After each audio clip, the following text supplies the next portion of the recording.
Le gouvernement militariste japonais a invoqué des lois telles que le droit pénal militaire pour réprimer les discours anti-guerre. L'universitaire Seiya Matsuno a récemment découvert un document compilé par le bureau du procureur du district d'Hiroshima. Il répertorie 33 cas de personnes arrêtées au Japon pour avoir communiqué des informations de première main sur la guerre ou s'être opposées à l'invasion. Les personnes visées étaient des citoyens japonais ainsi que des Chinois et des Coréens vivant au Japon.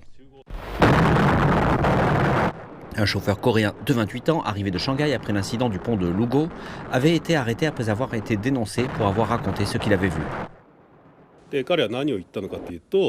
Ces propos ont été enregistrés ainsi. Les nouvelles au Japon ne reflètent pas la vérité. Les combats à Shanghai sont féroces.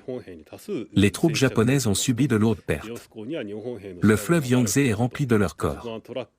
J'ai transporté des soldats morts en camion. Il y en avait tellement que nous ne pouvions pas tous les incinérer. Certains ont été laissés là pendant des jours. Les avions japonais n'ont jamais abattu un seul avion chinois. En réalité, la Chine a l'avantage. Ses forteresses sont solides. L'armée japonaise ne peut pas les percer.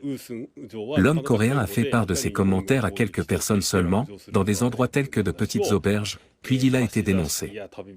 Il ne faisait que dire la vérité sur les difficultés rencontrées par le Japon pendant la guerre, mais le gouvernement militariste l'a considéré comme subversif et l'a arrêté.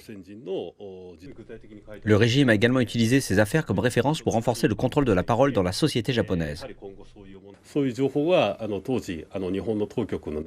Ces documents ont été largement diffusés au sein des agences gouvernementales japonaises et utilisés pour contrôler la parole.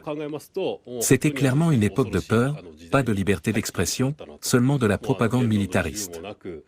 Un chapitre vraiment sombre de l'histoire du Japon.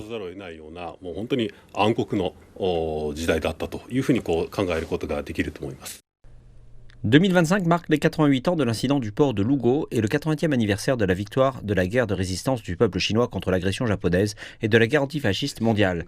Seiya Matsuno affirme que ce n'est qu'en affrontant les erreurs du passé que nous pourrons construire une paix durable. Au milieu des conflits géopolitiques, le Japon doit se souvenir de l'importance de sa constitution pacifiste. Nous revisitons l'histoire pour éviter que de telles tragédies ne se reproduisent.